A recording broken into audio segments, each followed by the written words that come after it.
മനസ്സിലാക്കാൻ വേണ്ടിയാണ് ഓരോരോ ഭാഗങ്ങളായിട്ട് നിങ്ങൾക്ക് തരുന്നത്. പിന്നീടുള്ളത് നമുക്കിനി പ്രാണായാമമാണ്. പ്രാണായാമത്തിൻ്റെ പ്രത്യേകത പറഞ്ഞു കൊടുത്തതിന് ശേഷം ചെയ്യിക്കണം.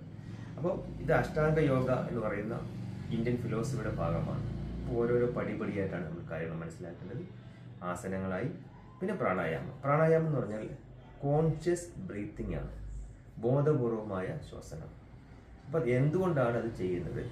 സാധാരണഗതിയിൽ യോഗ എന്ന് പറയുന്നത് മനസ്സിൻ്റെ ശാസ്ത്രമാണ്, മനസ്സിനെ നിയന്ത്രിക്കലാണ്. അതിന് നമ്മളെ സഹായിക്കുന്ന ഒരു ടെക്നിക്കാണ് പ്രാണായാമം. അതൊക്കെ വിശദമായി പറഞ്ഞു കൊടുക്കണം. അതിനുശേഷം നമുക്ക് ലളിതമായ ഒരു പ്രാണായാമം പറഞ്ഞു കൊടുക്കാം. നാഡീശുദ്ധി പ്രാണായാമം.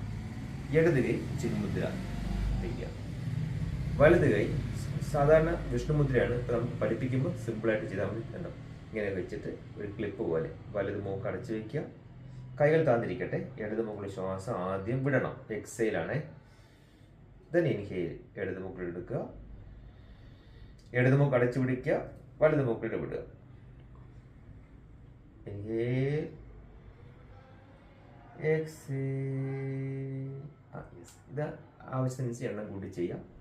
അവസാനം നമുക്ക് ഈ പ്രാണായാമത്തിന് ശേഷം നമുക്കൊരു ധ്യാനത്തിലേക്ക് പോകാം. ധ്യാനം എന്ന് പറയുന്നത് ഒരുപാട് തരത്തിലുണ്ട്. കുറച്ചു നേരം കണ്ണടച്ചിരുന്നു കൊണ്ട് ഒരു മൈൻഡ്ഫുൾനെസ് എന്ന രൂപത്തിൽ കുറച്ചു നേരം സ്വസ്ഥമായിട്ടിരിക്കുക. അതുകൊണ്ട് പറയണം, ശ്വാസം ശ്രദ്ധിച്ചിരിക്കാൻ പറയുക. വളരെ റിലാക്സ് ആയിട്ട് ആ സമയത്ത് നല്ല മ്യൂസിക് കൊടുക്കുക.